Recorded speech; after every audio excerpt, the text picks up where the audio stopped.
સુરતમાં ધાર્મિક તહેવારોનું મહત્વ ધાર્મિકતાથી જાળવવાનો શ્રીનાથજી ગ્રુપનો પ્રયાસ છે। હોળી ધૂળેટીના તહેવાર નિમિત્તે ફાર્મ હાઉસમાં શ્રીનાથજી ગ્રુપ દ્વારા સત્સંગ તેમજ ડાયરાનું આયોજન અને વર્તમાન સમયમાં લોકો ધર્મથી અળગા થઈ રહ્યા છે।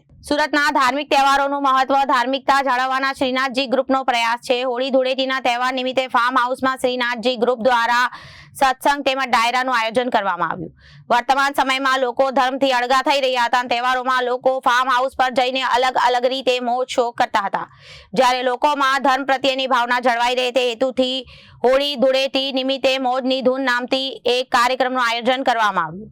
સનાતન માનવ સેવા સત્સંગ મંડળ તેમ શ્રીનાથજી ગ્રુપ દ્વારા કાર્યક્રમનું આયોજન કરવામાં આવ્યું।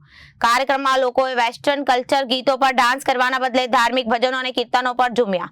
લોકો ધર્મનું મહત્વ સમજે અને ધર્મનું મહત્વ સમજીને તે પ્રકારે તહેવારની ઉજવણી કરી તે હેતુથી આ કાર્યક્રમ યોજવામાં આવ્યો હતો।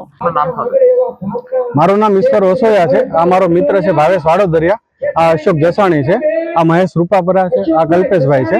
અમે અમારો કાર્યક્રમ આજે છે ને યુવા મંડળમાં સત્સંગનો રાખેલો છે, જે એવો મેસેજ દેવા માંગીએ છીએ કે ભાઈ આ જે સમયની અંદર માણસો ફાર્મ ઉપર પ્રોગ્રામ કરીને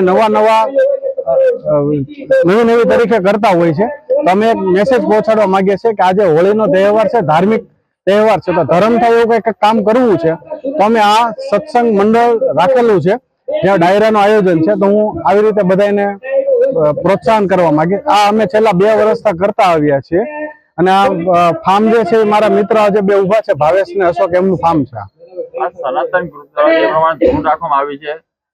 અવારનવાર જે છે યુવા પેઢી સોશિયલ મીડિયામાં વધારે શું મેસેજ આપવા માંગો?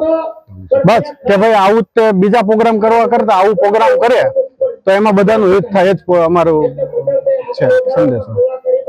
Reporter Arvind Rathod, Janadesh news, Surat.